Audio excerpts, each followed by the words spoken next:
नमस्श्रीयतिराजाय विवेकानन्दसूरये सच्चित्सुखस्वरूपाय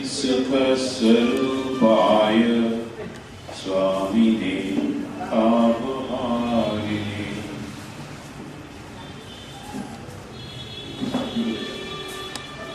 आज আপনাদের মাঝে স্বর্গীয় সাধন চন্দ্র ঘোষ মহাশয়ের মেমোরিয়াল লেকচার যুগাচার্য স্বামী বিবেকানন্দ এইটি আলোচনা করবার জন্য আমাকে যে আপনারা লিখেছেন, এতে আমি আপনাদের সকলকে ধন্যবাদ জানাই।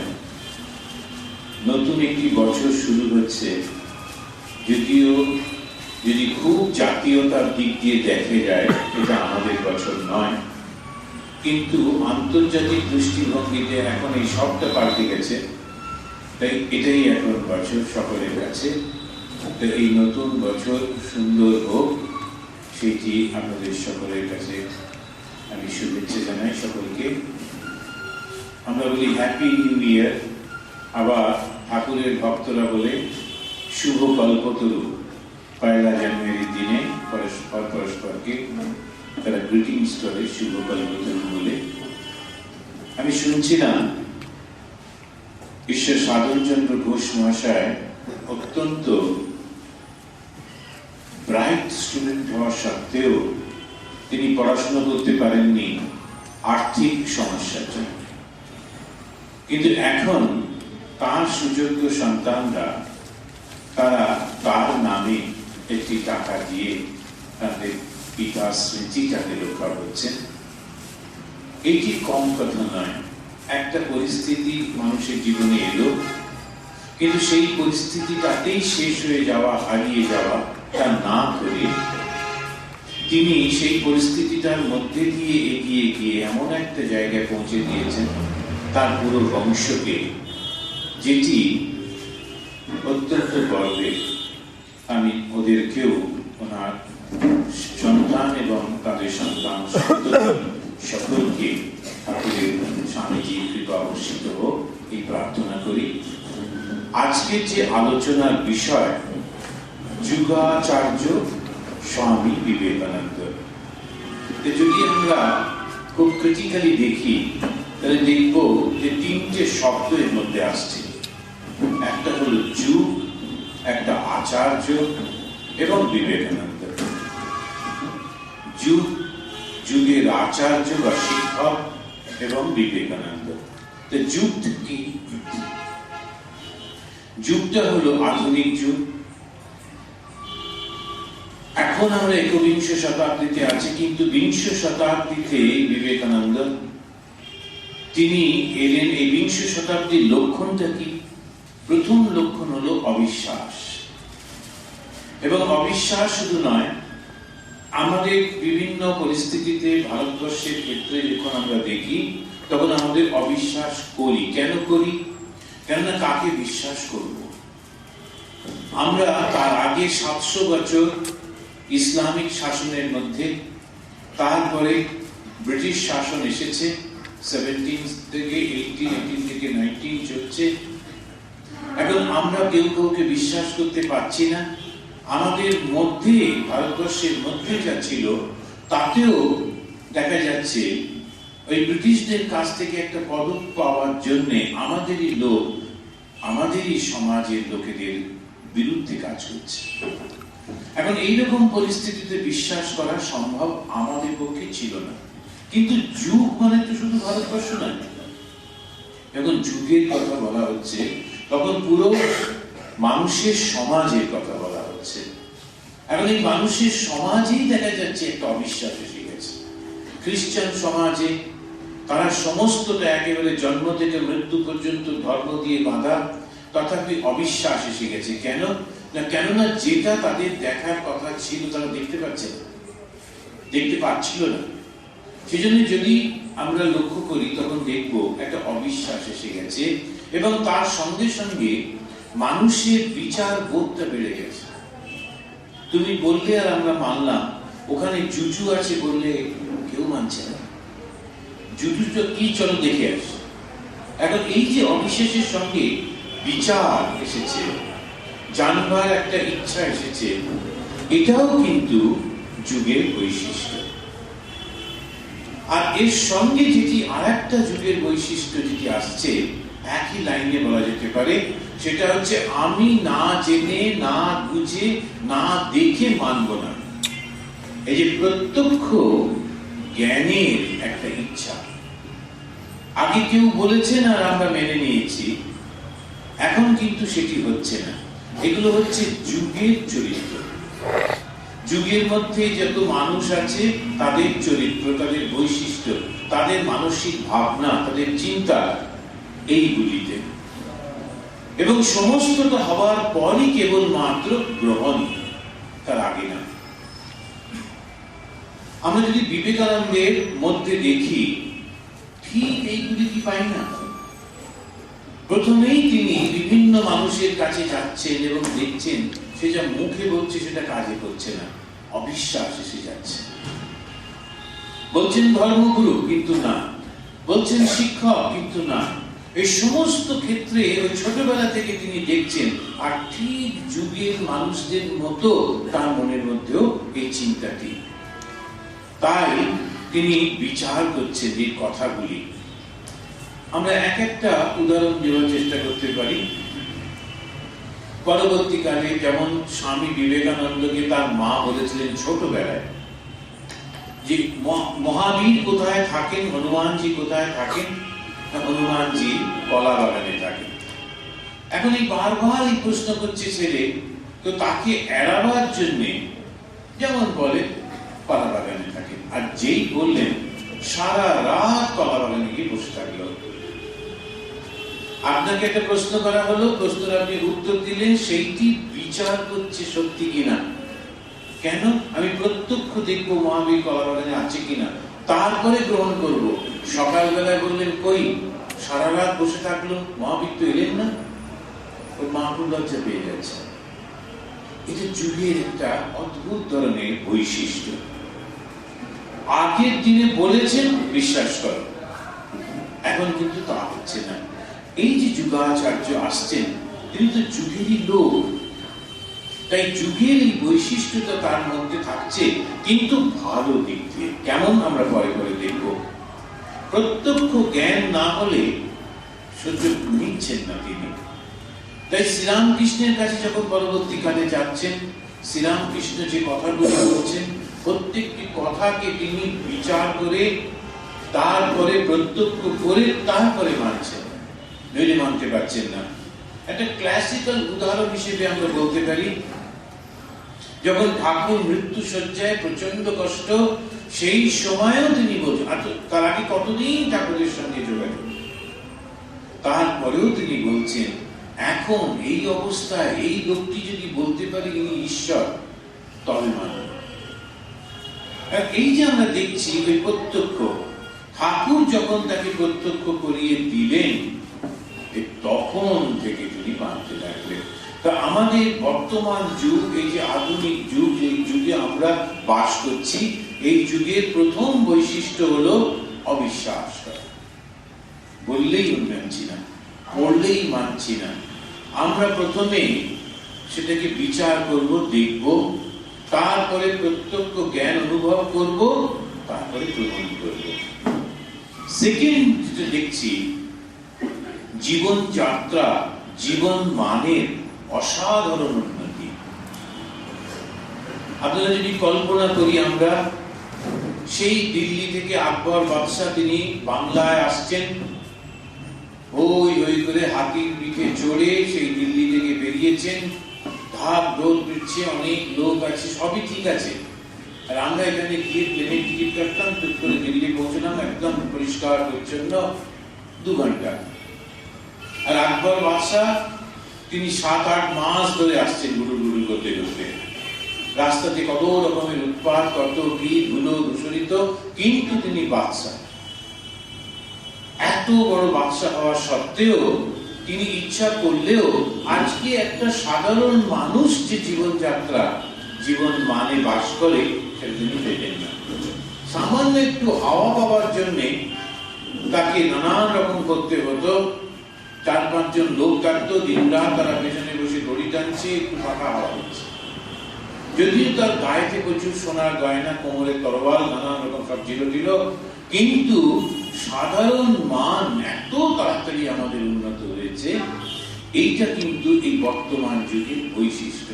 আর যে মুহূর্তে আমি অভ্যস্ত হলাম জলটাকে পিউরিফাই করে খেতে, ইলেকট্রিক আলোতে মুভমেন্টটা ফাস্ট হয়ে যাচ্ছে, তো স্বাভাবিকভাবে আমার বুদ্ধিটা ফাস্ট হচ্ছে, স্বাভাবিকভাবে আমার চিন্তাধারাটাও ফাস্ট হয়ে যাচ্ছে। এই কিছুদিন আগে পর্যন্ত একটু বয়স্ক লোকেরা বলতেন, বাবা কি যে কম্পিউটার বুঝতে পারি না।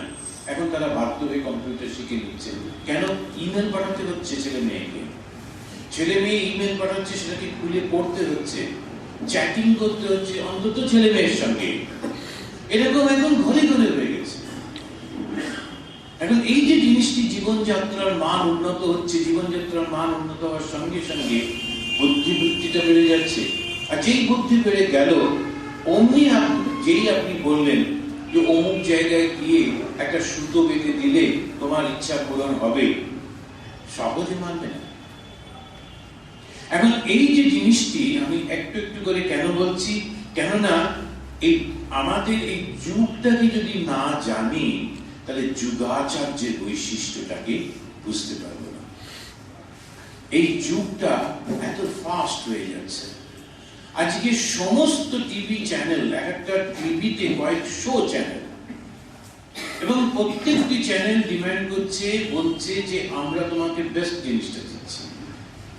তারপরে তো এমনি প্রিন্টেড মিডিয়া রয়েছে, তারা বলছে এইটা করো, এইটা করো। একটা নিউজ, একটা লোক ডুবে যাচ্ছে, সেই নিউজটা শুনবো, লোকটা জলে ঝাঁপ দিল, বলছে এটা পরে দেখাচ্ছি, 5 মিনিট আপনি অ্যাডভার্টাইজমেন্ট দেবেন। আরে ডুবলো কিনা দেখি বলে পরে হচ্ছে, দেখবে যখন অ্যাডভার্টাইজমেন্ট সরে গেল, দেখলাম সে ডুবে কোথায় চলে গেছে, ছিল একটু আগে, কিন্তু এখন আর দেখতে পাচ্ছি। এখন এই অবস্থার মধ্যে আমাদেরকে প্রচন্ড বিচার বোধ না থাকলে ওই অতগুলো অ্যাডভার্টাইজমেন্টের মধ্যে থেকে আমি বাঁচবো কি করে? এখন একজন লোক অ্যাডভার্টাইজমেন্ট দিচ্ছে, 3 দিনে আপনার ওয়েট কমে যাবে। যারা আমার মতো অবস্থা, ওরা কিনবে কিনা? 3 দিনে যদি হয় তো কত? 999 টাকা। 1000 বললো না, আমার হলো যেটা বেশি দাম নয়, 999, 1000 নয়। কিনে ফেললাম, 3 দিন কি 3 মাসও কমলো না। এরপরে এইরকম ধরুন, যদি ওরা 1 কোটি লোককে বোকা বানাতে পারে, আর বিজনেস করবে না। তখন বলবে যারা রোগা তাদের মোটা বানাবার ওষুধ আছে, আগেরটা ছেড়ে দিয়েছে। এখন এই সমস্ত কিছুর মধ্যে কি করতে হবে? নিজেকে বুঝতে হবে। ওরা এরকম করবেই। আধুনিক যুগে আপনার সামনে এই ধরনের জিনিসগুলো আসবে, ইউ হ্যাভ টু চুজ। এই যে আগে জিনিসের সঙ্গে এখনকার মানসিকতার মধ্যে কি ট্রেমেন্ডাস পার্থক্য এসে যাচ্ছে। তার মূলটা কি? মূলটা হচ্ছে তীক্ষ্ণ বুদ্ধি, বিচার বোধ প্রতিটি মানুষের মধ্যে আসছে। এইটি হচ্ছে আমাদের জীবনযাত্রা আর সাধারণ জ্ঞানের বিস্তার হচ্ছে। প্রত্যেকটি মানুষ জানে স্যাটেলাইট মানে কি, স্যাটেলাইট কি করে।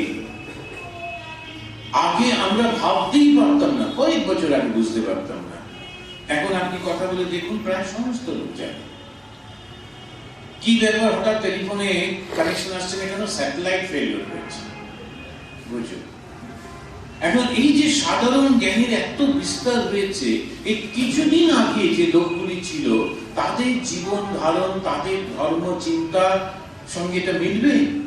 কখনো মিলবে না। তো এই মানুষগুলোকেও কিন্তু মানুষের মতো রাস্তায় নিয়ে যেতে হলে, ধর্মের পথে নিয়ে যেতে হলে, যে ধর্মাচার্য, যে শিক্ষক আসবেন, তার কতখানি আরো বেশি শক্তি চাই। আগেকার দিনে আমাদের টোলে বসে পড়াতেন পণ্ডিত মশাই। তিনি জন্মেছেন যে গ্রামের মধ্যে, তার থেকে আর একটা গ্রাম পেরিয়ে তিনি গেছিলেন বিয়ে করতে। এটাই তার বিশ্ব ভ্রমণ। যেখানে জন্মেছেন তারপরে আর একটা গ্রাম ক্রস করে 3rd গ্রামে বিয়ে করতে গেছিলেন, শ্বশুর বাড়ি। ওটাই তার বিশ্ব। ওর বাইরে পণ্ডিত মশাইও দেখেননি। আর গাছতলায় বসে ছেলেদের পড়াচ্ছেন, সেগুলো সেকেন্ড গ্রামটাতেও যায়নি। এখন এই যে জ্ঞানের মধ্যে কি আমরা পাবো? প্রাচীন কতগুলো কথা বলছেন যেটাকে মানতেই হবে, কেননা আর তো জানি না। কিন্তু সাধারণ জ্ঞানের বিস্তারের ফলে এই মানুষের মধ্যে কি প্রচন্ড এই বোধটা এসে গেছে, কখন কি হয়, কি করতে হয়, কোনটা কি জিনিস, অতি সাধারণ মানুষের মধ্যেও এটি এসে গেছে। আর একটা অদ্ভুত জিনিস, পৃথিবীর সমস্ত মানুষের মধ্যে একটা সংযোগ এসেছে। আমরা এখন অবাক হই না, আমরা এখন রাশিয়ান, আমেরিকান, জার্মানকে আলাদা করতে পারি। আগে সব আমাদের চোখে ছিল সাহেব, গায়ের রং ফর্সা হলেই সাহেব। একবার কলকাতার বাসে এক সাহেব উঠেছেন, তিনি হচ্ছেন ইটালিয়ান, তার মাতৃভাষা ইংরেজি নয়, ইংরেজি সে বলতে পারে না, ওই কোন রকমের ভাঙা ভাঙা করে চালায়। গিয়ে দাঁড়িয়েছে মহিলাদের সিটের সামনে। তখন একজন মহিলা সাহস করে বললেন যে তুমি অন্য জায়গায় যাও, এটা মেয়েদের সিট, এখানে ছেলেরা দাঁড়ায় না। তুমি বুঝতে পারলেন না। তখন অন্য মহিলারা একেবারে অবাক হয়ে গেল, সাহেব ইংরেজি জানেন, কি কথা, সাহেব তো ইংরেজি জানতেই হবে, গায়ের রং সাদা অথচ ইংরেজি বলবে না, কি কথা। এখন এই যে আমাদের দেখতে পাচ্ছি, এই থেকে এখন আমরা বুঝে গেছি। সঙ্গে সঙ্গে জিজ্ঞেস করে তুমি কোথা থেকে আসছো? ও ইটালি থেকে। না না, ইটালির লোক জানে না, ফ্রেঞ্চে বলে, কিছু বলে, প্রায় সবাই। এই যে আমরা পৃথিবীর সমস্ত মধ্যে সংযোগ হচ্ছে, এই সংযোগের ফলে কি হচ্ছে? বুদ্ধির বিস্তার হচ্ছে। এটা আমি বারবার বলতে চাইছি যে আজকের মানুষের বোধ, বিচার, জ্ঞান অনেক বেশি বিস্তার হয়ে গেছে। তবে কি বোকা লোক নেই? আছেন তো। বোকা মানে তারা ঠিক ওই ধারণার মধ্যে আসতে পারেনি, কিন্তু মেজরিটি পিপল তারা এরকম হয়ে যাচ্ছে। এখন ভেবে দেখুন, চে গুয়েভারা কিংবা আমাদের ফিদেল কাস্ত্রো, তারা যখন বিপ্লব করছিলেন, কি করছেন তারা নিজেরাই জানতেন না। সফল হবার পর লোকেরা বুঝলো আচ্ছা ওরা বিপ্লবী ছিল। আর এখন কৃষ্ণজি তিনি রোজই একটা করে বলে দিচ্ছেন, আমরা সবাই জানি উনি বিপ্লবী, কি তিনি চান ইত্যাদি। সমস্ত জিনিসটা সর্বত্র পৌঁছে যাচ্ছে মিডিয়ার মাধ্যমে। সেই জন্য পৃথিবীর এই যে কানেকশন গুলো, প্রত্যেকটা জায়গায় কে কি করছে সমস্ত আমরা জানি।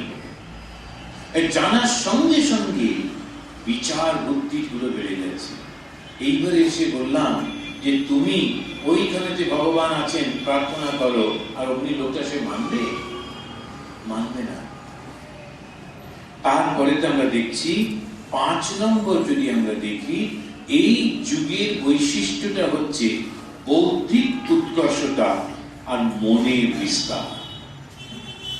বুদ্ধির উৎকর্ষ হচ্ছে আর মনটাও বিস্তারিত হচ্ছে। এখন তেমন ভাবে কেউ আর আগেকার দিনে যে সমস্ত জিনিসগুলি ছিল সেগুলি নিয়ে আর অতটা কথা বলে না।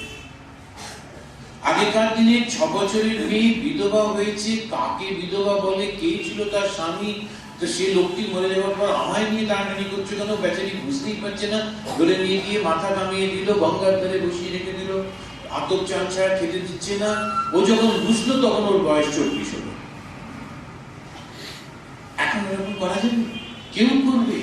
যদি বাবা মাও করবার চেষ্টা করে, পাশের বাড়ির লোকেরা বলবে কি রকম গিয়েও দেখো ওই মেয়েটিকে অত্যাচার করছে। এই বৌদ্ধিক উৎকর্ষতা হয়েছে, ওটা প্রয়োজন নেই। ওই মেয়েটি আর ওই রকম ভাবে থাকার প্রয়োজন নেই, এটি আমরা বুঝে গেছি। মেয়েরা স্কুলে যাচ্ছে শুনলে আকাশ ভেঙে পড়তো। এই ঠাকুরের সময়তে মা শারদামণি দেবী অবাক শিখতে চেয়েছিলেন। হৃদয়রাম কারোর উপরে শাসন করতে পারতো না, শুধু মার উপর, কেন মা কিছু বলতেন না। সেই জন্য মার কাছ থেকে বইটা কেড়ে নিল। কিন্তু লক্ষ্মী দিদি, মা বলছেন জিয়ারি, জিয়ারি মানে বাড়ির মেয়ে, তো সে ওদের শুনবে কেন, খুব ঝগড়া করে স্কুলে রয়েছে। কিন্তু মা তো বউ মানুষ, তাই মুখ খুলতে পারলেন না। আজকে এই যে আমরা যে বাড়িটা থেকে এলাম, স্বামীজির বাড়ি, ওই বাড়িতেই একটি বউ ছিল যার স্বামী কত টাকা রোজগার করতেন, কিন্তু তিনি নিজে ভালো খেতে পেতেন না। কেন? তখনকার দিনের নিয়ম ছিল বাড়ি যিনি বড় থাকবেন তার হাতে টাকা দিতে হবে। সেই অনুযায়ী স্বামীজির বাবা তার কাকার হাতে টাকা দিতেন, স্বামীজির খুড়তুতো দাদু। আর কাকা খুব বুদ্ধি করে ওদের ওই টাকাগুলো দিতেন না। অথচ স্বামীজির মা তার স্বামীর রোজগার একদিনও বলেন, ভালো কাপড়টুকু হইতেন না। স্বামীজির বাবা মনে করতেন সবাইকে উনি দিচ্ছেন, কিন্তু তিনি দেননি। কিন্তু বউয়ের জন্য গিয়ে বলা পিতৃ সমান কাউকে, এই তো ভয়ঙ্কর লজ্জার কথা। হয়নি এই কিছুদিন আগে, তো এই আপনাদের পাড়াতেই তো। কিন্তু আর যদি হতো, এই বৌদ্ধিক উৎকর্ষতা বৃদ্ধি হওয়ায় তিনি নিজে গিয়ে বলতেন যে আপনি ওই টাকা এতটা না দিলে তো চলে না, দিতে হবে তো। এই যে উৎকর্ষতা আসছে মানুষের মধ্যে, তখন কি হচ্ছে, মনের বিস্তার হচ্ছে ঠিকই, কিন্তু কতগুলো গোলমাল দেখা দিচ্ছে। যেমন ভালোর সঙ্গে মন্দ তো থাকবে, মন্দ যদি না থাকে ভালোটা কি করে বুঝবো? এই জন্য ভালোর সঙ্গে অলওয়েজ মন্দ থাকবে। আজকে যদি অন্ধকার না থাকতো, সূর্যের কৃতিত্ব থাকতো, লোকে বিরক্ত হয়ে যেত সূর্যের উপর, এটা ডুবেও না, ঘুমোতে পারছি না। এখন সেই কারণেতে যে কোনো জিনিসের ভালো এতগুলো, এবারে খারাপ কয়েকটা এসে গেল, কি ভোগ ও দেহ সর্বস্বতা, এটা ঢুকে পড়ল। এখন ভোগটা করতে করতে করতে এত চূড়ান্ত পর্যায়ে পৌঁছেছি, আর প্রত্যেকটি জায়গাতে সবাই চাইছে তোমাকে আরেকটু কমফর্ট দিয়ে দেবো। আগে আমরা উঠে গিয়ে রেডিওটা চালাতাম, তারপরে টিভি এলো, উঠে গিয়ে অন করতাম, বলে না না উঠলে একটু ক্যালোরি খরচা হয়ে যাচ্ছে, বসে বসে করবো। এবারে সে ওখান থেকে বসে বসে ক্যালোরি খরচা না করে টিভি চালাচ্ছে। আবার টিভি চালাতে চালাতে আমি ঘুমিয়ে পড়বো, আমার ইচ্ছা আছে, টিভিটা বন্ধ করবে কি? সুতরাং অটোমেটিক, আপনি ভাববেন না ওটার মধ্যে 2 ঘন্টা চালিয়ে দিয়ে শুয়ে পড়ুন, মাঝখানে ঘুমিয়ে পড়লে ওটা বন্ধ হয়ে যাবে। করতে করতে কমফর্টটাকে আমাকে কোথায় নিয়ে যাচ্ছে? যখন ওটা নিয়ে যাচ্ছে তখন দেহ সুখ এমন একটা জিনিস, সেইটি একবার পেতে শুরু করলে না পেলে তখন মাথা খারাপ হয়ে যায়। আর ওটি পাওয়ার জন্য তখন নানান রকমের জিনিস চাই, তাকে বলছে অর্থ। এই যে অর্থ আসতে শুরু করলো, অনর্থ হতে শুরু করলো, এটা খুব স্বাভাবিক ভাবেই হবে। তাই আজকের যুগে যেটা আমরা দেখছি, ভোগ ও দেহ সর্বস্ব, ভাবনা চিন্তা বিস্তার। আপনারা হিন্দি চ্যানেলগুলো দেখেন কিনা জানি না, আমাদের ওখানে হিন্দি চ্যানেলই বেশি। 2-1টা মাঝে মাঝে দেখতেই হয়, ক্রস করতে গিয়ে, নিউজ দেখতে গিয়ে ছোট ছোট মেয়েগুলিকে তারা ছেলেগুলোকে নাচতে বলছে। আর সে নাচ না, মাথার উপরে রেখে বোমো করে ঘুরতে হবে। তখন বললো এই ইন্ডিয়ার বেস্ট নাচ। নাচ তো পায়ে হওয়ার কথা, মাথায় কেন? কিন্তু না, অভাব কাণ্ড। পা দুটো মাথার উপর দিকে, মাথাটা নিয়ে বোমো করে ঘুরলো, ওকে লাফিয়ে উঠলো, দারুণ ক্ল্যাপিং। এইবারে সে নাকি ইন্ডিয়ান চ্যাম্পিয়ন হওয়ার জন্য যোগ্য, নাম উঠলো বোম্বে। কিন্তু মাথা দিয়ে ঘুরলো, ওগুলো তো সমস্ত জিমন্যাস্টিকে হওয়ার কথা। এখানে কি করছে? নাচে তো পায়ের থাকার কথা না। এখন এই যে নানান রকমের চিন্তা ভাবনার মধ্যে দিয়ে চলেছে, এটা কনফিউশনের চূড়ান্ত। কি করবো আর কি করবো না। এরপরে দেখছি সমস্ত পুরনো ধ্যান ধারণাগুলোর প্রতি অবজ্ঞা এসে যাচ্ছে।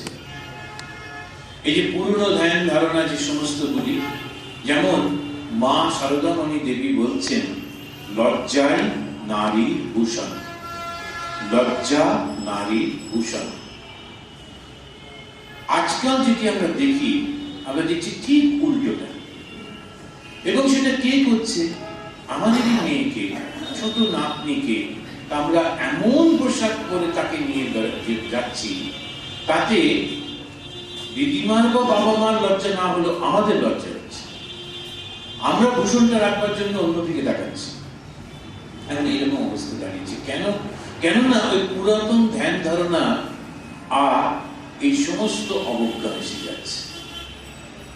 কিছুতেই প্রণাম করতে চাইছে না, কিছুতেই মন্দিরে যেতে চাইছে না। সমস্ত জিনিসটা খারাপ হয়ে যাচ্ছে বলে আমাদের মনে হচ্ছে এগুলো কিচ্ছু না। যা যেগুলো মানুষকে পশু বানিয়ে দেয় সেটা করবার জন্য ব্যস্ততা। কেন? ওটা তো ভেতরে বেশিরভাগ রয়েছে, ওটা তো কাউকে শেখাতে হচ্ছে না। আমাদের মানুষ হবার লড়াইটা কোথায়? ওই ভাবনাগুলোর সঙ্গেই তো। সেটাই যখন ফ্রি হ্যান্ড পেয়ে যাচ্ছে পরিপূর্ণভাবে, তখন সে মানুষটাকে, সেই ছেলে মেয়েটিকে কোন দিকে নিয়ে যাচ্ছে? এইটা দেখছি পুরনো ধ্যান ধারণার প্রতি অবজ্ঞা এসে যাচ্ছে। শুধু আমাদের দেশে না, এখন ইংল্যান্ড আমেরিকাতে চার্চগুলো বিক্রি হয়ে যাচ্ছে। চার্চগুলোতে বিয়ে বাড়ির জন্য ভাড়া দিচ্ছে, লোক নেই, ছাড় দেবার লোক নেই, বিশাল বিশাল চার্চ। সেগুলো এখন আবার ইন্ডিয়ানরা কিনে নিয়ে সেগুলোকে মন্দির বানাচ্ছে। ওরা এখানে আমাদের গ্রামে গঞ্জে গিয়ে চার্চ বানাচ্ছে, আমরা আবার ওদের বানানো চার্চগুলোকে কিনে নিয়ে মন্দির বানিয়ে দিচ্ছি। এখন বিরাট বিরাট মন্দিরে কনভার্টেড হচ্ছে, বিশেষ করে দক্ষিণ ভারতীয়রা। তারা নিয়ে গিয়ে সমস্ত তাদের সেই দেবতা বসিয়ে দিচ্ছে, দারুণ। এমনকি ওবামা তিনি গিয়ে একটা মন্দিরে প্রণাম করে এসেছেন, দক্ষিণ ভারতীয় একটা মন্দিরে। কেন? ওদের হাতে পয়সা এসে গেছে। কেন? ওদের হাতে ক্ষমতা এসে গেছে। কেন? ওদের মধ্যে ইউনিটি আছে। সেজন্য যার ঐতি আছে তাকে যেতেই হচ্ছে। পুরনো ধ্যান ধারণা পাল্টে যাচ্ছে, শুধু আমাদের দেশে না, সর্বত্র। আমি মানুষের সমাজ নিয়ে বলছি। মূল্যবোধের অভাবে মানসিক ভারসাম্যতা হারিয়ে যাচ্ছে। আপনি যদি লক্ষ্য করে দেখেন, আপনি দেখবেন যে খুব বিকুলিয়ান সমস্ত মানসিকতা এসে যাচ্ছে। মানসিকতাগুলোর মধ্যে পাগলামির ভাবটা প্রবল। আমরা পাগলামি কাকে বলি? যখন সেই লোকটি বা মানুষটি সমাজের অন্যদের সঙ্গে মানিয়ে চলতে পারে না, তাকেই তো আমরা পাগলামি বলি। যেটি সমস্ত জিনিসগুলি করার কথা ছিল সেটা সে করতে পারছে না।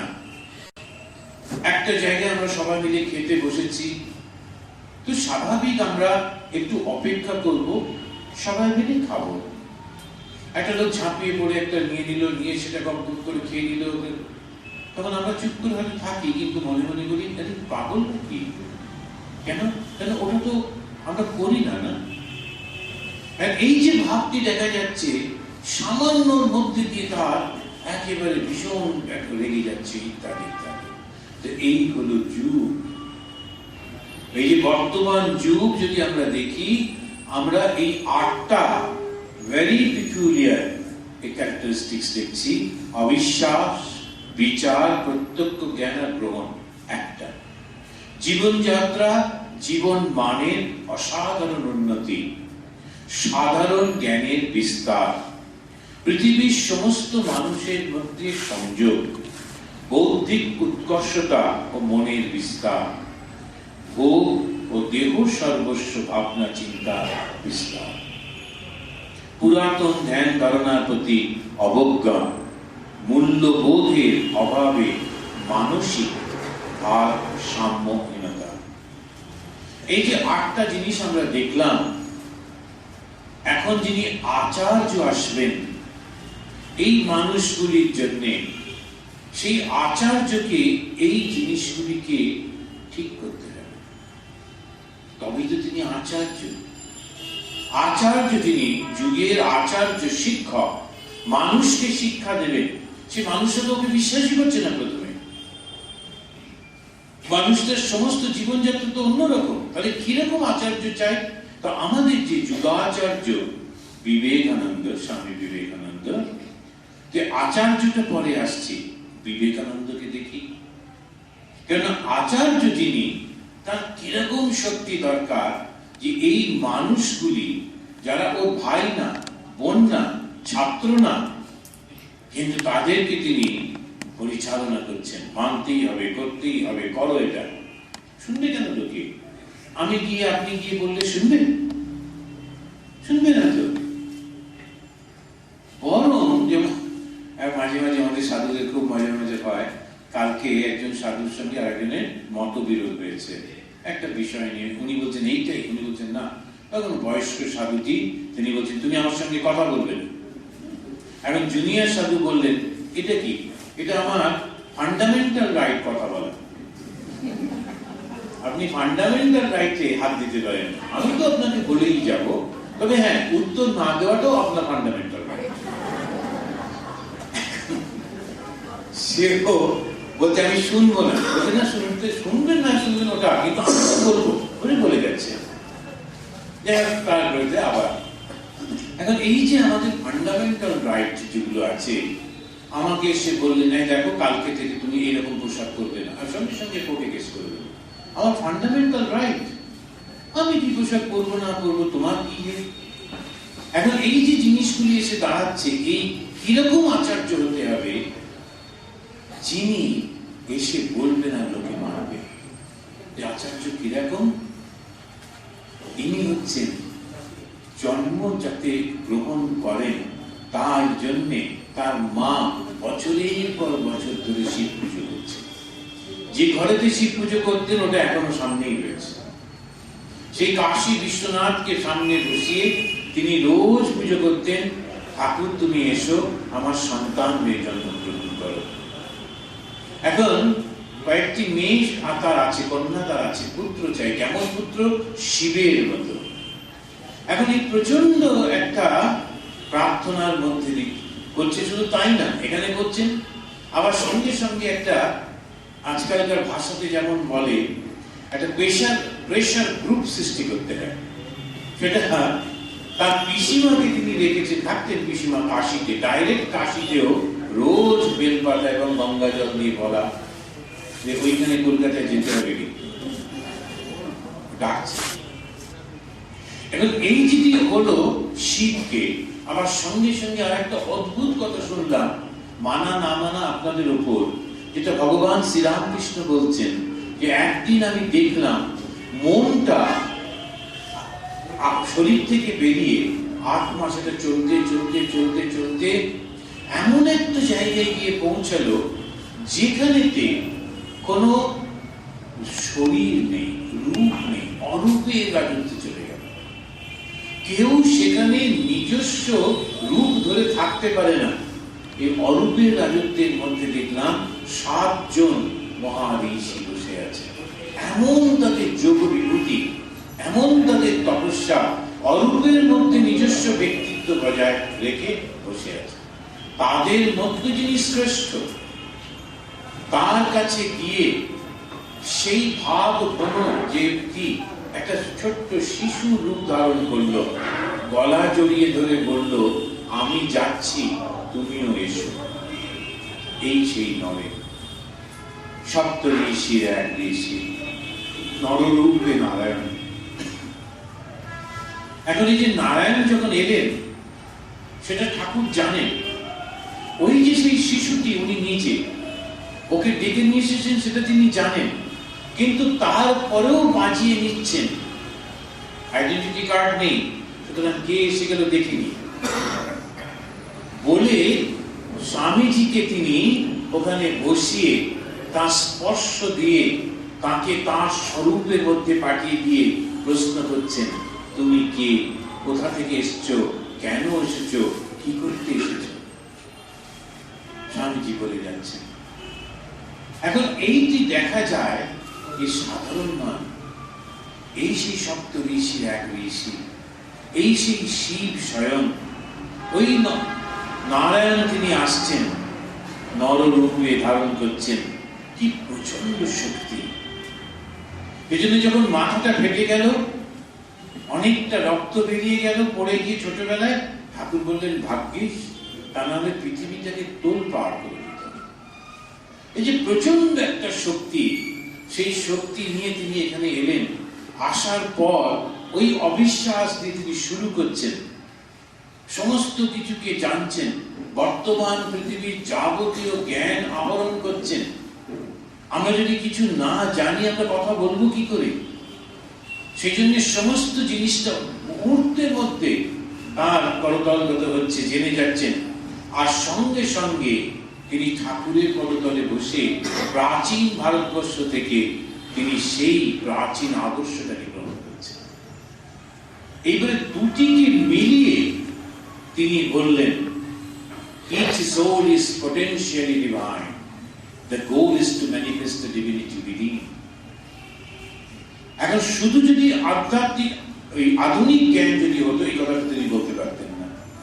কিন্তু প্রাচীন ভারতের জ্ঞানটি সংগ্রহ করবার পর তিনি এই মানুষগুলোর দিকে তাকিয়ে, এই মানুষগুলো যারা দেহ সর্বস্ব, ঠাকুর বলছেন কলকাতায় গেলাম, সমস্ত লোকগুলোকে দেখছি পেটের দিকে দৃষ্টি, সব শুধু পশুর মতো কি খাবো কেমন থাকবো বলছে। এখন এই যে নরেন, এই নরেনকে এত ভালোবাসেন তিনি কেন? নারায়ণ তিনি নরেনকে ভালোবাসেন বলে ঠাকুরকেও ক্রিটিসিজম সহ্য করতে হয়েছে।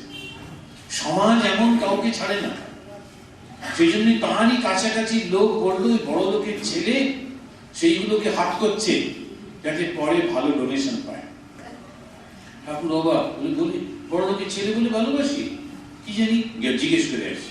ঠাকুর চললেন মার কাছে, মা বললেন না, ওদের মধ্যে নারায়ণ তুমি দেখো বলেই ওদেরকে ভালোবাসো, যেদিন নারায়ণ দেখতে পাবে না সেদিন তোমার ভালোবাসা থাকবে না। ঠাকুর ভালোবাসছেন তাকে যার মধ্যে ঈশ্বরত্বের প্রকাশ দেখতে পাচ্ছেন। তাই নরেন্দ্রনাথ তার মধ্যে শ্রেষ্ঠ, তার মানে কতখানি আগে থেকে তার মধ্যে প্রকাশ ছিল। এইবারে ঠাকুর তাকে শেপ দিচ্ছেন, এক একটা ভাব নিয়ে আসছেন, ঠাকুর তাকে শেপ দিয়ে ধীরে ধীরে তৈরি করে দিচ্ছেন। দারুণ বড় হিরে, কিন্তু সেই হিরেটা কেটে না দিলে বুঝতে পারা যাবে না, দাম হবে না। তাই ঠাকুর তাকে হিরে বানাচ্ছেন, হিরেটাকে কেটে দিচ্ছেন। এই বিবেকানন্দকে তৈরি করছেন তিনি। এই ভারতবর্ষের বুকে শুধু নয়, পৃথিবীর বুকে সমস্ত মানব সমাজের জন্য তাকে তৈরি করে দিচ্ছেন। এই বিবেকানন্দ তিনি যুগের আচার্য হবেন, কিন্তু তার ইচ্ছে নেই। তিনি সেই সনক সনন্দ সনাতনের মতো ধ্যানে ডুবে থাকতে চান। আমি কি করবো এগুলো, এসব তোমার সৃষ্টি। ভগবানকে বলছেন এ তো তোমারই সৃষ্টি, তুমি ঠিক করো, আমি এর মধ্যে নেই। আমি শুধু ডুবে থাকবো ধ্যানের মধ্যে, আর মাঝে মাঝে শরীর ধারণতে আবার উঠে এসে একটু কিছু খেয়ে যাতে শরীরটা থাকে, আবার ধ্যানে ডুবে যাব। কেন? শরীর থাকলে তবে তো ধ্যানের আনন্দ। ঠাকুর তাকে বকুনি দিচ্ছেন, কি অদ্ভুত কথা। এই সমস্ত শুদ্ধ ধ্যান শেখাবার জন্যই আমাদের গুরুদেবরা এত পাগল। প্রত্যেকটি গুরু বলছেন ধ্যান করো, সাধনা করো, চোখ বুজে থাকো, ভগবানকে দেখবার চেষ্টা করো। আর এই গুরু উল্টো বললেন, বলে এর থেকেও বড় শিক্ষা তোকে দেব, সেটি কি?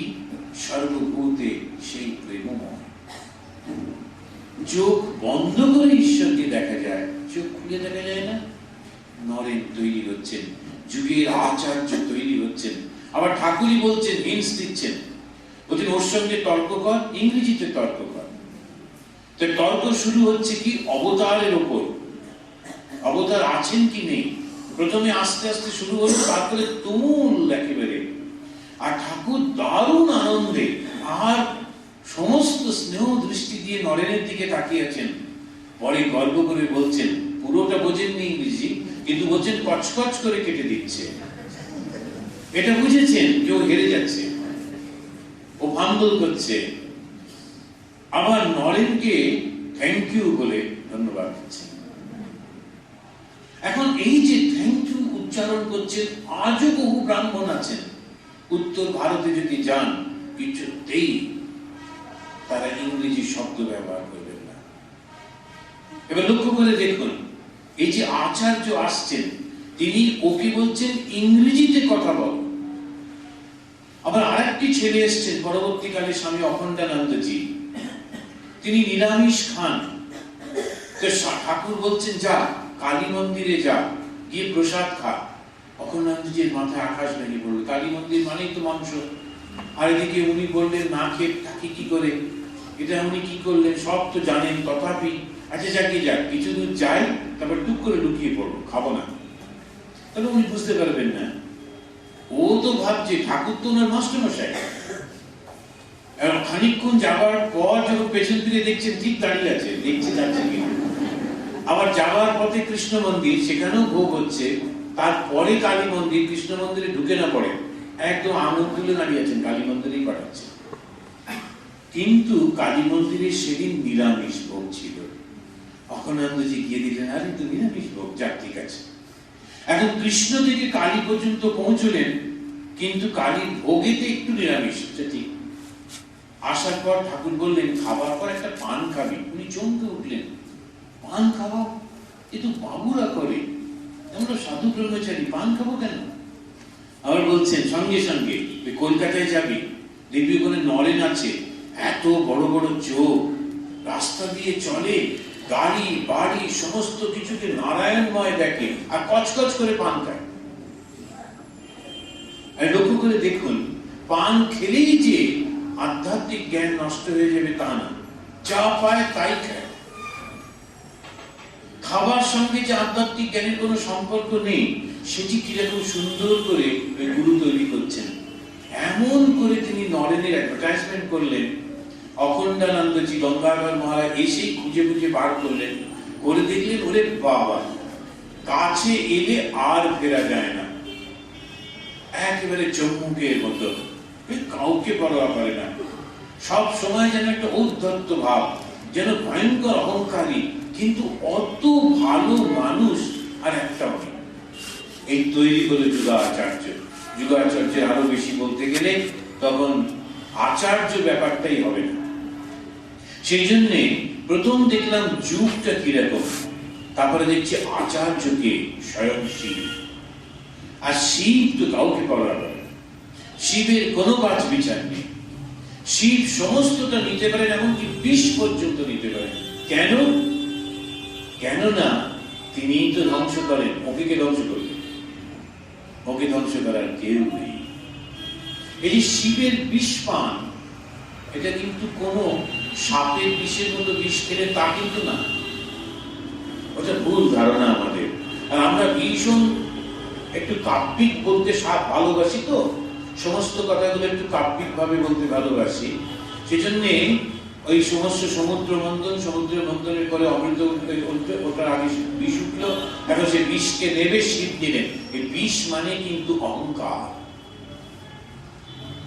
এই বিষ হচ্ছে অহংকার, যেই অহংকার এলো সব ধ্বংস হয়ে গেল। সেই জন্যে ওই অহংকারটাকে তিনি নিজের মধ্যে রেখে দিতে পারেন। প্রচন্ড গুণ, প্রচন্ড শক্তি, প্রচন্ড জ্ঞান, কিছু প্রকাশ করেন না, চুপ করে, কোনো অহংকার নেই। কেউ এসে পাগল বলছে, কেউ মাথায় দুধ ঢেলে দিল, কেউ বললো বলে না, কেউ একটু মাথাটা চেপে ধরলো, কোনো অসুবিধা নেই। এখন এই যে শিব, তিনি সব সহ্য করতে পারেন। স্বামী বিবেকানন্দের মধ্যে দেখা যাচ্ছে ঠিক সেই ভাব। উনি ওই শিবাবতার, তিনি এলেন আচার্য রূপে। কিন্তু আচার্য রূপে এসে ওই যে ঠাকুর বলে দিচ্ছেন কিংবা শাস্ত্র গ্রন্থ বলেছে, না, নিজে জানতে হবে, তা না হলে হবে না। ঠাকুর বলেছেন তো তুই সব পেয়েছিস, তথাপি চলে গেছেন একলা একলা। গিরিশ ঘোষকে সঙ্গে নিয়ে মাঝে মাঝে যেতেন দক্ষিণেশ্বরে, গিয়ে ধ্যান করছেন। নিজে পেতে হবে, চলে গেলেন। সেই আমরা যখনই বুদ্ধদেবের ছবি দেখি, তখনই দেখি ধ্যানের মধ্যে বসে আছেন, কি সুন্দর নির্মিত চক্ষু। কিন্তু বুদ্ধদেব বিরাট অর্গানাইজেশন করেছিলেন, সবসময় ধ্যানে থাকতেন তা না। কিন্তু ওই বুদ্ধদেবকে দেখলেই ধ্যানের একটা ইচ্ছা জাগে। উনি বোধগয়ায় চলে গেলেন ধ্যান করবো বলে, কিন্তু মন শান্ত হলো না। ফিরে আসার পর ঠাকুর বলছেন, এই যে চতুর্দিকে ঘোরো, কিন্তু এবারে সব এখানে। ওই ঠাকুরকে তিনি আশ্রয় করছেন।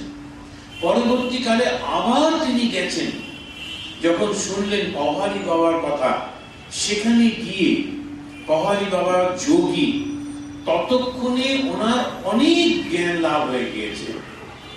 তখন তিনি অলরেডি নির্বিকল্প সমাধি লাভ করেছেন বিবেকানন্দ।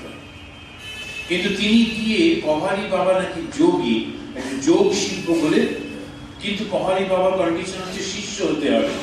বেশ শিষ্যই হব। পরবর্তীকালে ঠাকুর রাস্তাটা আটকাচ্ছেন, ঠাকুর তখন শরীর নেই, কিন্তু বারবার দর্শন দিচ্ছেন। 3 দিন ঠাকুর ওকে আটকালেন। তারপরে স্বামীজি বলেন আচ্ছা ঠিক আছে, ছেড়ে দিচ্ছে। স্বামীজি পভারি বাবার চেলা হয়ে যাচ্ছেন শুনে প্রেমানন্দজি গিয়ে হাজির হয়েছেন, তুমি এরকম করো না। স্বামীজি খুব বকুনি দিলেন, বলছেন যা, যেখান থেকে যেটা ভালো পাবো ওটা শিখবো। পভারি বাবা যখন শুনলেন যে ইনি হচ্ছেন পরমহংসদেবের চেলা, তখন তার ঘরেতে নিয়ে গিয়ে দেখালেন ঠাকুরের ছবি। তখন ছবি এত থাকতো না, কোথায় পেয়েছিলেন কে জানি। আবার উল্টে স্বামীজির কাছে বলছেন তুমি আমাকে একটু শিখিয়ে দাও। স্বামীজি বলছেন ভালো রে ভালো, আমি এলাম এর কাছ থেকে শিখতে, আমার কাছেই শিখতে চাই। এখন এই যে সমস্ত করবার পর একটা জিনিস, যেখানে যা কিছু ভালো ওই চিন্তামন হচ্ছেন। এইবারে আচার্য এলেন, সমস্ত ভারতবর্ষ নিজে পায়ে দেখছেন, নিজে বুঝতে পারলেন আধ্যাত্মিক শক্তি, নিজে অনুভব করলেন, ভারতবর্ষটাকে নিজের চোখ দিয়ে দেখলেন কেমন এই অবস্থা। এই দেখে এরপরে তিনি বিদেশে যাচ্ছেন। এই বিদেশে গিয়ে সেখানে একলা একলা, কেউ তার সঙ্গে নেই, কোনো সহায়তা নেই। কি প্রচন্ড শক্তি থাকলে এটা সম্ভব হয়। তিনি গিয়ে সমস্ত পৃথিবীর বুকে দাঁড়িয়ে মানুষের সমাজের কাছে প্রথম বললেন, যদি তোমরা শিখতে চাও তাহলে ভারতবর্ষ থেকে শেখো। এই শুরু হলো। কেন? সমস্ত পৃথিবী ঘুরে দেখে চায়নায় গেছেন, জাপান গেছেন, তিনি আমেরিকাতে বিভিন্ন শহর ঘুরে দেখছেন। ওই বক্তৃতা দেওয়ার আগেই সবগুলো হয়ে গেছে। আর এত তীক্ষ্ণ বুদ্ধি একটু দেখে সঙ্গে সঙ্গে সেখানকার ব্যাপারটা বুঝছেন। আর তাদের ইতিহাস ভূগোল সমস্ত পড়া আছে, সমাজটাকে তার পুরো জানা আছে। সব দেখে তিনি বুঝলেন এই ভারতবর্ষই কেন্দ্রবিন্দু। যদি এদেরকে বাঁচাতে হয় তাহলে ভারতবর্ষটাকে বাঁচাতে হবে। এইবারে দেখুন কিরকম আচার্য। উনি বলছেন দিবে আর নিবে, মিলাবে মিলিবে, যাবে না ফিরে। এরকম ইউরোপকে গিয়ে বললেন তোমরা আমাদের টেকনোলজি দাও, তোমরা আমাদের বৈজ্ঞানিক জ্ঞান দাও, আর বদলে আমরা তোমাকে আধ্যাত্মিক জ্ঞান দেব। ভিক্ষা নেবো না, তুমি দেবে আর আমরা নেবো না। এই হচ্ছে আচার্য। প্রথমেই শেখাচ্ছেন, ওদেরকেও শেখাচ্ছেন, এদেরকেও শেখাচ্ছেন। ওদেরকে বলছেন যে তোমরা একটা ভলক্যানোর উপর বসে আছো, যত পয়সা আসছে সেটাকে ভোগ বিলাসেতে ব্যয় করছো। এই ভোগ বিলাস করতে করতে এমন একটা অবস্থায় গিয়ে পড়েছো যেখানে বাজ বিচার থাকছে না। মানুষ তখন পশুর মতো হয়ে যাচ্ছে। একটা দুটো ঘটনা পেপারে বেরোয়, গা শিরশির করে, যে বাবা পশুর মতো অত্যাচার করছে। বাবার ভয়ে নিজের কন্যা ঘরে থাকতে পারছে না, বাবা পশু। এখন এই যে অবস্থাটি দাঁড়িয়েছে সেটি ভয়ঙ্কর ভাবে সমস্ত ইউরোপ জুড়ে তখন হয়েছে। তিনি বললেন ভলক্যানের উপর বসে আছে। কেন? মানব সভ্যতা একমাত্র টিকে থাকে যদি মরালিটি থাকে। আর এই মরালিটির একমাত্র উপায় হচ্ছে আধ্যাত্মিক বিদ্যা। মানুষের মনটা নিচের দিকে নেমে যায়, পশুত্বের দিকে নেমে যায়। সেইটিকে উপরে তুলে রাখতে হলে, মনটাকে উপরে টেনে বেঁধে রাখতে হলে যা একমাত্র উপায় হচ্ছে আধ্যাত্মিক জ্ঞান। এই আধ্যাত্মিক জ্ঞানের আধার হচ্ছে ভারতবর্ষ, ওখান থেকে শেখো। জিসাস লিভড ইন ইন্ডিয়া বলে একটা বই লিখেছেন এক ভদ্রলোক, আমরা নই, সাহেব। এবং তিনি বলছেন যে লক্ষ্য করে যদি দেখি যে যিশু যখন জন্মালেন তখন যে wise men from the East, তারা গেছিলেন ধরে ইস্টের থেকে গেছিলেন। তারা এখান থেকে ওই তারাটা দেখছেন, দেখেই বুঝলেন কোন মহাপুরুষ জন্মাচ্ছেন। ওই তারা ফলো করে করে গিয়ে তারা হাজির হলেন। আর তখন 12টা ইহুদি ট্রাইব তারা ওখান থেকে হারিয়ে গিয়েছিল, না হারায়নি, ওরা এসে কাশ্মীরেতে সেটেল করেছে। এবারে যখন তার 12 বছর বয়স হলো, 12 থেকে 24 বছর বয়স, যীশু খ্রিস্টের জীবনীতে কিছু পাওয়া যায় না। ওরা বলে উনি জঙ্গলের মধ্যে, পাহাড়ের মধ্যে ধ্যান করেছিলেন, না, উনি ওই ভারতবর্ষে এসেছিলেন।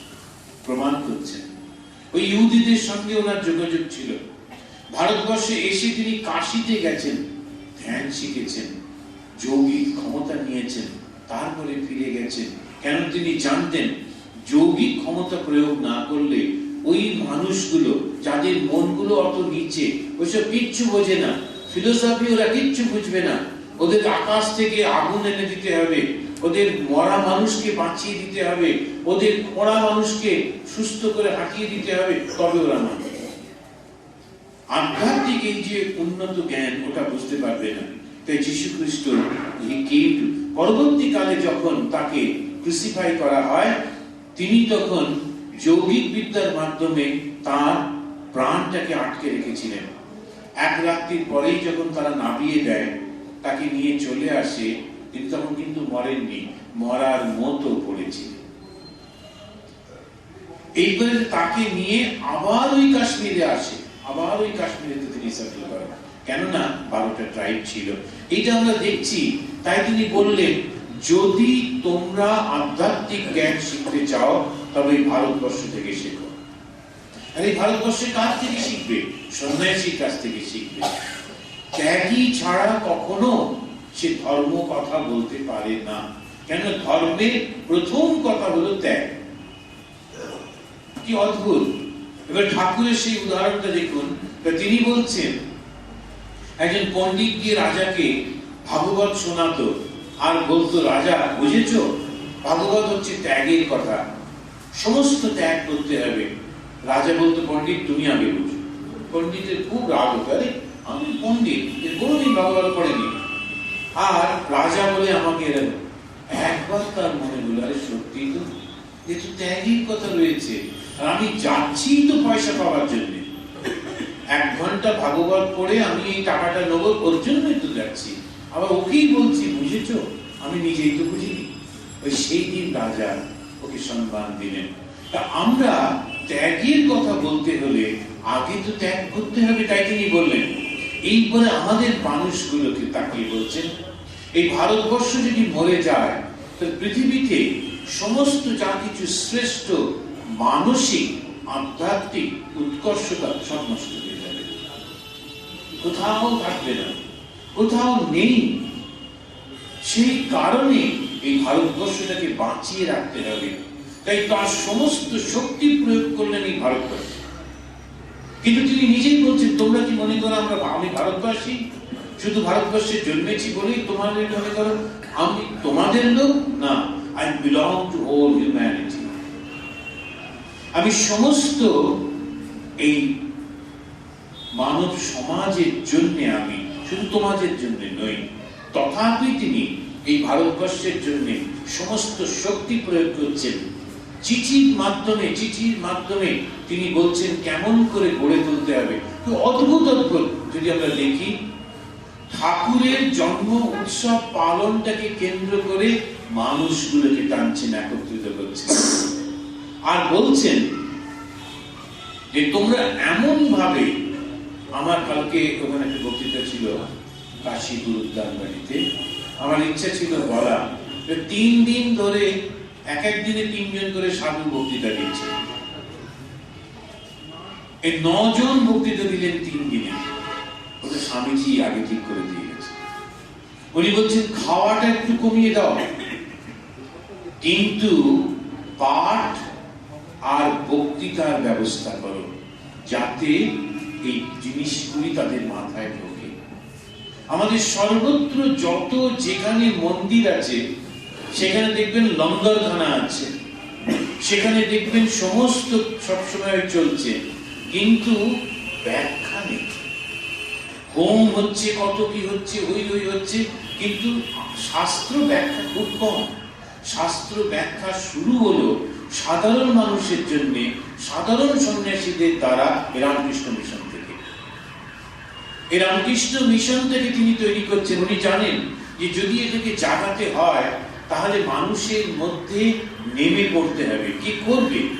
একদিনে হয়ে যাবে? বিবেকানন্দ এসে দাঁড়াবেন, বললেন হয়ে যাবে? ঠাকুর এলেন, ঠাকুরকেই বুঝতে পারলো না। তার গৃহী ভক্তদের মধ্যে বড় বড় ভক্ত, এই রামবাবু ইত্যাদি, তারা বললেন যে এই নরেনের সমস্ত কথাবার্তা হচ্ছে বিদেশি কথাবার্তা। শুধু তাই না, প্রচ্ছন্ন অনেকের ইঙ্গিতে দক্ষিণেশ্বরে বিবেকানন্দকে ঢুকতে দেওয়া হলো না। প্রথমবার যখন গেছিলেন, সেখানে তিনি চলে আসার পর নিউজ পেপারে লেখা হয়েছিল তার আগমন এখানে অভিপ্রেত ছিল না, জোর করে ঢুকেছে। অবশ্য জোর করে ঢোকার ট্র্যাডিশনকে ঠাকুরই করে দিয়েছেন, এই জায়গা আমরা যাব, মায়ের জায়গা। কিরকম না, একবার ওখানে যে ছিল, তখন রানী রাসমণি ইত্যাদি সব বেঁচে রয়েছেন, মথুর বাবু রয়েছেন। ঠাকুর সেখানে ঢুকে পুজো করেন, নিজের মতো করে পুজো করতে করতে বাইরে চলে যান, আবার আসেন। তো ম্যানেজার ঠিক করলো যে ওকে আর ঢুকতে দেবো না, দারোয়ান দাঁড় করিয়ে দিল মা কালীর মন্দিরের সামনে। এবার ঠাকুর নিজের ভাবে যখন ঢুকতে যাচ্ছেন, দারোয়ান হাত বাড়িয়েছে ওকে আটকাবার জন্যে। উইল ইউ বিলিভ, ঠাকুর এক ঘুষিতে ওকে ফেলে দিল। আমরা যে শ্রীরামকৃষ্ণকে দেখি সবসময় কাঁপছে ঠকঠক করে, সেই ঠাকুর শ্রীরামকৃষ্ণ কোনো কথা না, যেই ও হাত তুলেছে আটকাবে বলে দরজাটা এমনি করেছে, এক ঘুষি মেরে ওকে ফেলে দিয়ে ওই দিয়ে দিয়ে মাকে পুজো করছে। আর তখন অন্য কারোর সাহস হয়নি কি আবার ওকে ধরে। তখন আবার খবর পাঠিয়েছেন জমিদারকে। জমিদার বললেন যদি কারোর দুটো মাথা থাকে সে যেন ওকে বাধা দেয়, একটা মাথা আমি কেটে নেব। এইরকম শ্রীরামকৃষ্ণ, করবো তো করবো, কোনো বাধা মানবো না। এই যে ভাবটি আনছেন, ওই জন্য স্বামীজি বললেন আশিষ্ট, দৌড়িষ্ঠ, বলিষ্ঠ ছেলে চাই। যারা, যখন আমি বলবো যে তাল গাছের মাথার উপর থেকে ঝাঁপিয়ে পড়, যাতে ঝাঁপিয়ে পড়তে পারে, এই স্বামী বিবেকানন্দের মধ্যে আমরা কত রকমের গুণ দেখি। আর তিনি লিখছেন যে অপরের সেবা করতে পারে সেই যথার্থ সর্দার হতে পারে। শিরদার তো সর্দার, যে অপরের সেবা করতে পারে। সর্দার মানে যে এগিয়ে যায়। যে এগিয়ে যাবে কেন? দুটো কারণে, এক ইম্পর্টেন্স পাওয়ার জন্য, আর দ্বিতীয় সত্যি সত্যি তার ফিলিংস হয়েছে এটা একটা সমস্যা, এবং সমস্যাটা বুঝে সমাধান করবার ক্ষমতা তার আছে, সেই সে এগিয়ে যায়। এই তো সর্দার হয়। তাই বলছেন যতদিন যে অপরের সেবা করতে পারে সেই যথার্থ সর্দার হতে পারে। যতদিন না শরীর যাচ্ছে কাজে লেগে থাকো। আমরা কাজ চাই, নাম যশ টাকা করি কিছুই চাই না, কাজ চাই। কি কাজ?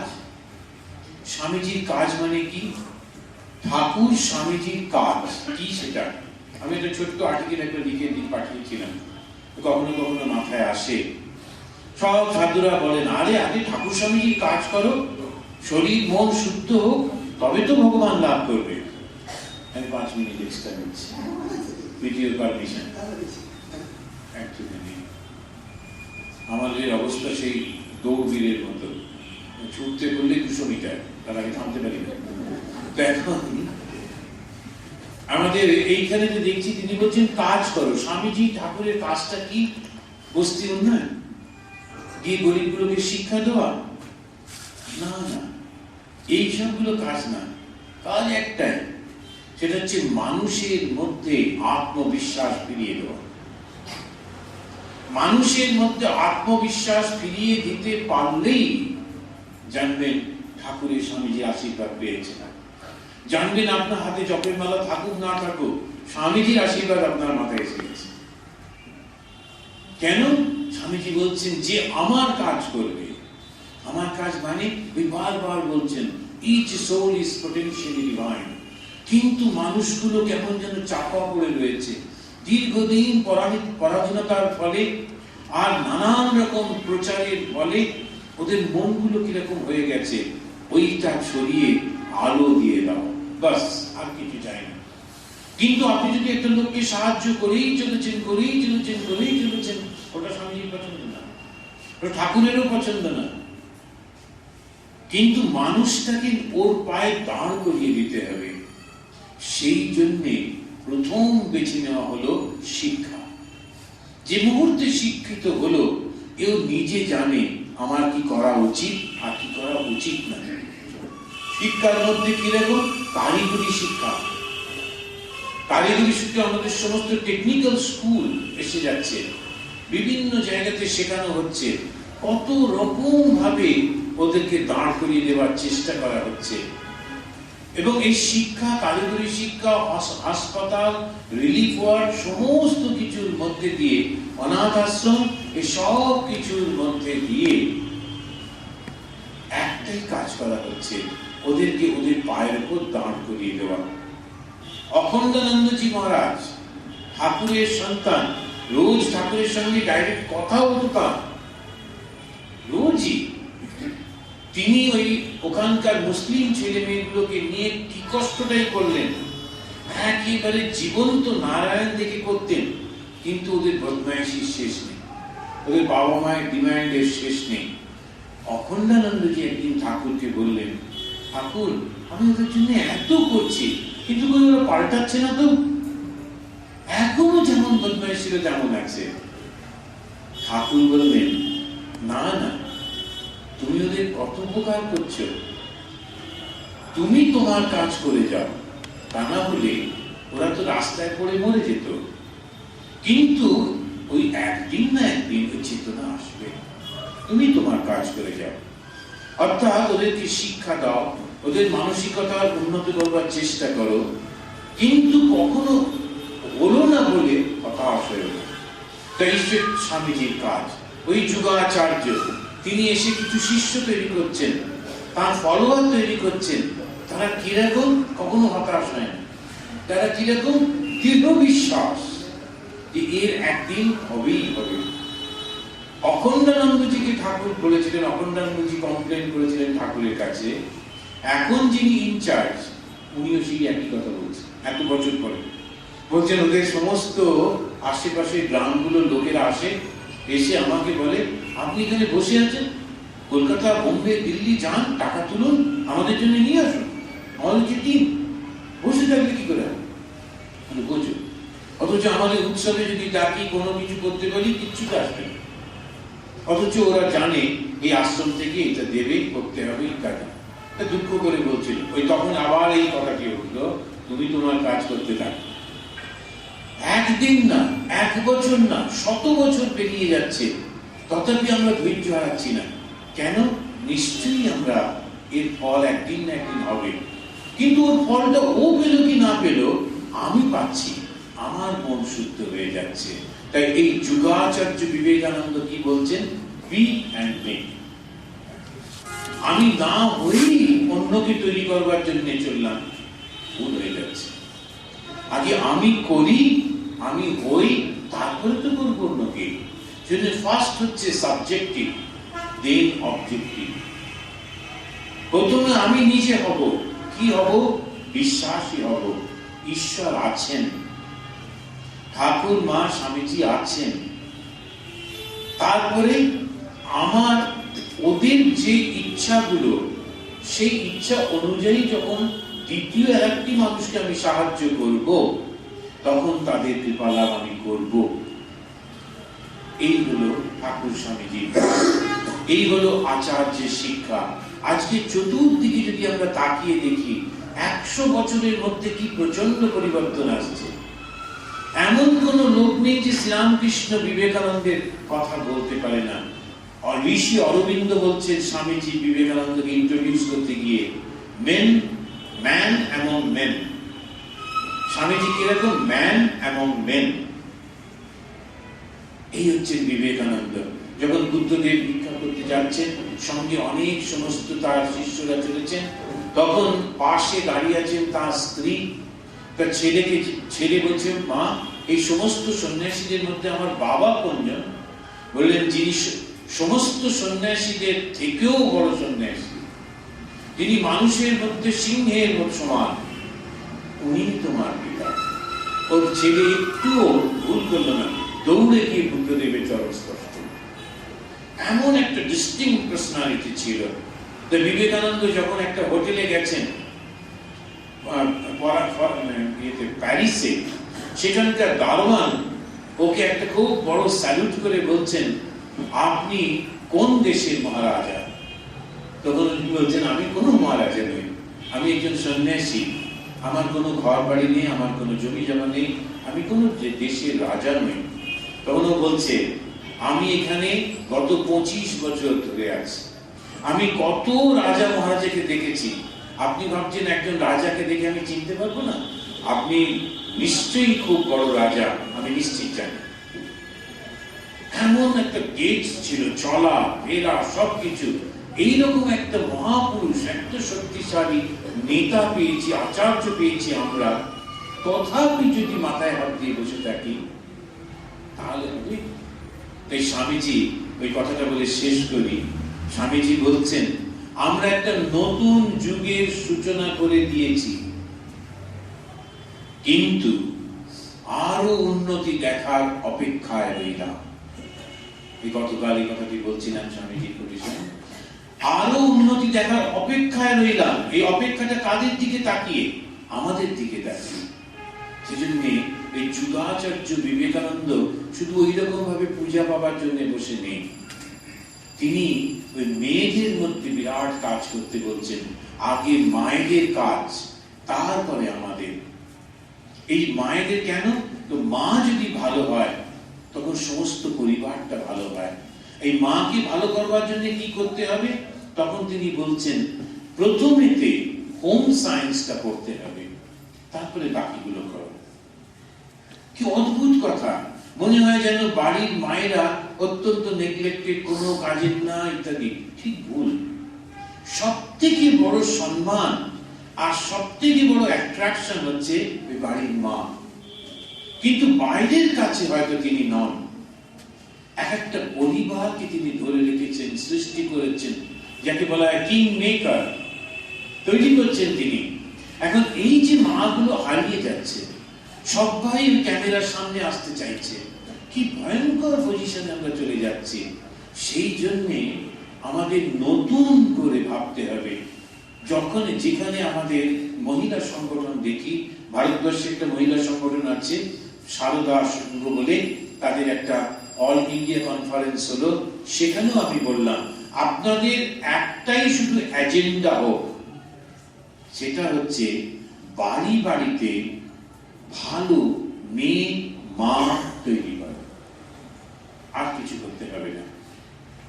বাড়ি বাড়িতে সুন্দর করে ট্র্যাডিশনাল অনুযায়ী ওই মেয়েদের ছোট্টবেলা থেকে এমন শিক্ষা দিন, তারা যাতে অত সুন্দর একটি মা হয়ে গড়ে ওঠে, যে কখনো গলা তুলে কথা বলে না, যে সমস্ত সহ্য করতে পারে, যে প্রত্যেকের মধ্যে ভুল ভ্রান্তি থাকা সত্ত্বেও সঠিকভাবে ভালোবাসে, যেখানে যার সঙ্গে যেমনটি দরকার ঠিক বোঝে, আর সব বিপরীত গুলোকে নিয়ে একটা অদ্ভুত সিম্ফনি তৈরি করে। ওই যদি মা হয় তাহলে আমাদের সমাজ পাল্টে যাবে। ওই রকম মায়ের সন্তান কখনো খারাপ হবে না। এই প্রার্থনা করি। এই যুগাচার্য বিবেকানন্দের যে দৃষ্টিভঙ্গি ছিল, যে আশা ছিল, যে উপদেশ ছিল, এইটা আমাদের ভেতরে যেন সঞ্চারিত হয়ে থাকে। জয় ঠাকুর, জয় মা, জয় স্বামী।